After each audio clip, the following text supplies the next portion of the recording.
खुलुमबाय लोगोफोर, गोजोन फुंबिलि बयनिसिमबो।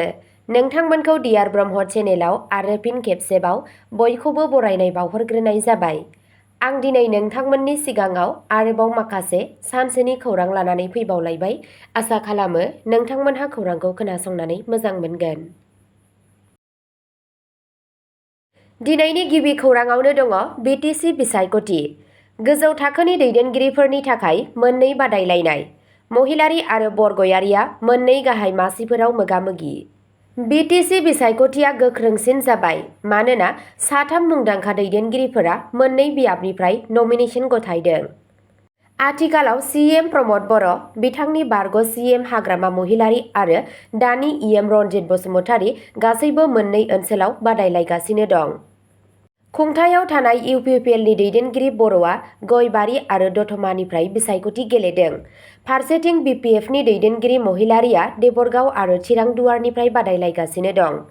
इउपिपिएलनि इएम रनजित बसुमतारीयाबो बावखुंग्रि आरो निथिमानिफ्राय नमिनेशन गथायदों। समबारखालि बर'आ गयबारि आरो चिरांदुवाराव लोगोआव गावनि नमिनेशनखौ गथायदों। बे बिसायख'थियाव इउपिपिएलआ मोजां दिन्थिफुंगोन होनना बर'आ खौरांगिरिफोरनि सिगाङाव फोरमायो। नमिनेशन खान्थियाव चिरां जिल्लायाव हानजा सुरनाय, स्लगान आरो गोबां सुबुं थुबुर जादोंमोन। निसिमा, सबाइझार, मानास सेरफां आरो थुरिबारियाव इउपिपिएल, बिपिएफ, कंग्रेस, एजिपि आरो सिपिआइएमनि बिजाथिफोरा गोबां खनायारि बादायलायनायाव बाहागो लागासिनो दं। रबिबारखालि इउपिपिएल आरो बिपिएफ मोन्नैबो गावसोरनि सा 40 बिजाथिफोरनि आबुं फारिलाइ फोसावदों। रिपर्टनि बायदियैब्ला मुं थिसननायनि जोबथा खालारा दिनै 2 सेप्तेम्बर। बे मुं थिसननायनि आनजादा 4 सेप्तेम्बराव जागोन आरो बिनायसाफोरा 6 सेप्तेम्बरसिम गावसोरनि मुं थिसननायखौ बोखारनो हागोन। नैथि खौराङाव दङ कंग्रेस दैदेनगिरि गार्जोन मुसाहारिया दोलो नागारदों। बिटिसि बिसायख'थिनि सिगां आसाम प्रदेश कंग्रेस कमिटि एपिसिसि नेहाथारि गार्जोन मुसाहारिया दोलोनिफ्राय बिबान एंगारबाय। मख'नो गोनांदि रायजो कंग्रेसनि आफादगिरि गौरब गगैआ कक्राझार दावबायनाय समाव गार्जोन मुसाहारिखौ दोलोनि खामानिनिफ्राय एसे गोजानाव थानायखौ नुनो मोन्दों। गार्जोन मुसाहारिया थाबैनो दोलो नागारनायनि बाथ्रा बांसावदोंमोन, नाथाय बेनि उनावबो बिथाङा जेबो इसारा होआखैमोन। दोलोआ बिटिसि काउन्सिल बिसायख'थिनि थाखाय बिसायख'थि गेलेनो थाखाय बिजाथिफोरनि फारिलाइ फोसावनायनि उनावनो गागि दैदेनगिरिया पार्टिनिफ्राय बिबान एंगारदों।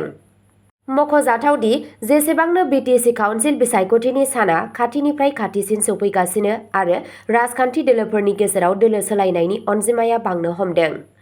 गार्जोन मुसाहारिनि बेरेखा हान्जाया फैबाय थानाय बिटिसि बिसायख'थियाव गोबां गोहोम खोख्लैनो हागौ होनना सान्नाय जादों। थामथि खौराङाव दङ मिर्जायाव उन्दै हिन्जावसाखौ जिनाहारि खालामनायनि दायाव साथाम हमजादों। 21 आगस्टखालि मोनसे सोमोनांथाव जाथायाव मिर्जानि गंसे सोरखारि नङि फरायसालिमानि सासे 16 बोसोर बैसोनि उन्दै हिन्जाव फरायसाखौ फरायसालिमायाव खुंजानाय बोसोरारि सत्र आरो मान बावनाय हाबाफारिनि उनाव बिनि अनजालु आरो बेनि सानै लोगोफोरा हानजा जिनाहारि खालामदों। बे बाथ्राया 24 आगस्टखालि पलासबारि पुलिस थानायाव एफआइआर होनायनि उनावसो नुजादों। पुलिसनि सुलुंनि बायदिब्ला गाग्लोबजाग्रानि बयफ्रेन्ड, सासे आन्डार ग्रेजुएट फरायसाया गावनि सानै लोगोफोरजों लोगोसे मिर्जानि खाथिनि गपालपुराव हिन्जावसाखौ फुस्लायदोंमोन आरो जिनाहारि खालामदोंमोन। जाथायनि समाव बिथांजोखौ देहायारि गाग्लोबनायबो जादों।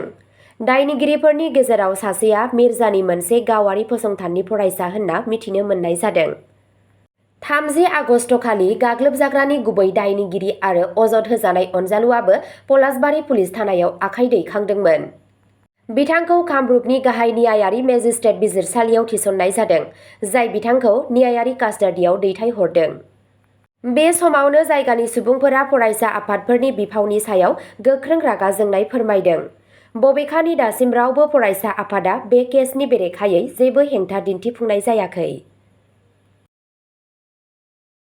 ब्रैथि खौराङाव दङ गुवाहाटी मुलुगसोलोंसालिनि आजिरा मोननाय बिबुंगोरा भुपेन नार्जारिखौ मान बावदों।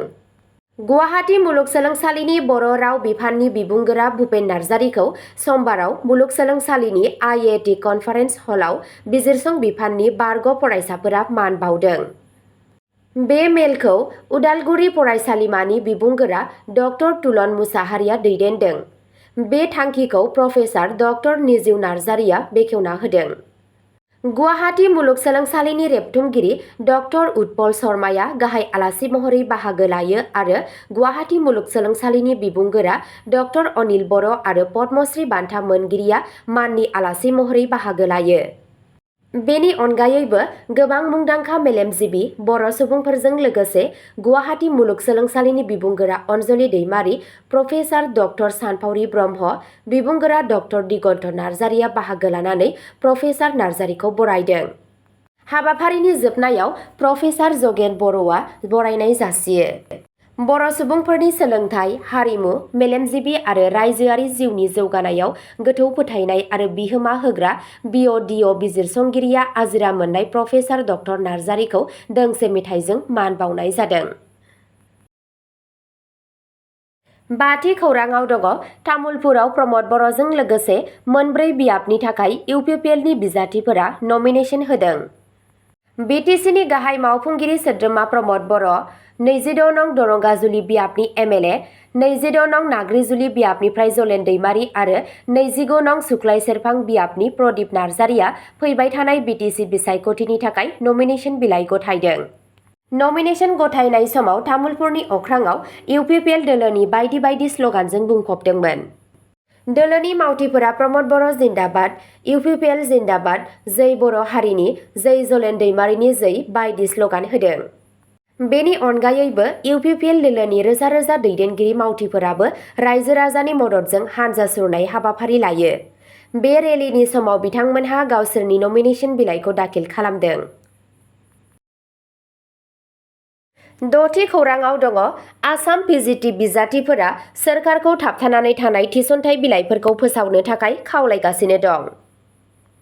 पस्ट ग्रेजुएट टिचार PGT मासिनि थाखाय बिनायसाफोरा आसाम सोरखारखौ गोबाव खालामाजासे थिसनथाइनि नैथि आरो थामथि फारिलाइखौ फोसावनो खावलायदों। समबाराव गुवाहाटी प्रेस क्लाबाव मोनसे खौरां मेलाव बिजाथिफोरा गोबाव जानायाव रागा जोंनाय फोरमायदों आरो बुंदों दि गिबि फारिलाइखौ 30 मेआव फोसावनाय जादोंमोन। सोलोंथाइ मन्थ्रि रनज पेगुआ अब्ला खोथा होदोंमोन दि उननि फारिलाइफोरा थाबैनो फैगोन, नाथाय दासिमबो जेबो जौगानाय जायाखै। बिनायसाफोरा बुंदों दि 230नि बांसिन मासिफोरा दासिमबो लांदां जानानै दं, बबेखानि सा 400 सो रोंग'थि गोनां बिजाथिफोरा एरख'जानानै दं। बिथांमोनहा गोसोखांहोदों दि थिसनथाइ बिलाइ होनायनि जोबथा समा 10 अक्ट'बर आरो गिबि मन्थ्रि आरो सोलोंथाइ मन्थ्रिखौ खावलायदों दि सेप्तेम्बरनि गिबि खावसेनि गेजेराव जाहाथे थाबथानाय बिलाइफोरखौ फोसावनाय जायो। बिथांमोनहा असमिया आरो गुबुन गुबुन असमिया आयदाफोराव आरोबाव आबुं जानाय आयदाफोरनि सायावबो जिंगा सिखांदों। सोंथि खालामदों दि गुबुन गुबुन मासिफोरखौ थि खालामनाय फोसावनायनि उनावबो मानो सानैनिबो थाखाय जथाय काट अफ दोननाय जादों। बिजाथिफोरा सांग्रांथि होदों दि गोबाव जानाया बिथांमोनखौ गोथौ गोनो गोथोआव खोख्लैदों आरो दाबि खालामो दि सोलोंथाइ बिफाना समायखिरा लानाय बायदियै 7 सेप्तेम्बरनि सिगां नैथि आरो थामथि मेरिट फारिलाइखौ थाबैनो फोसावनांगौ। अब्ला दिनैनि खौराङा बेखिनियावनो जोब्बाय। नोंथांमोनहा जुदि सोरबाफोर सानसेनि फानजामुथि नायनानै मोजां मोनो अब्ला स्क्रिनाव होनाय चेनेल बड' इनफ' पइन्टआव थांनानै नायहैनो हागोन। गोजोन्थों।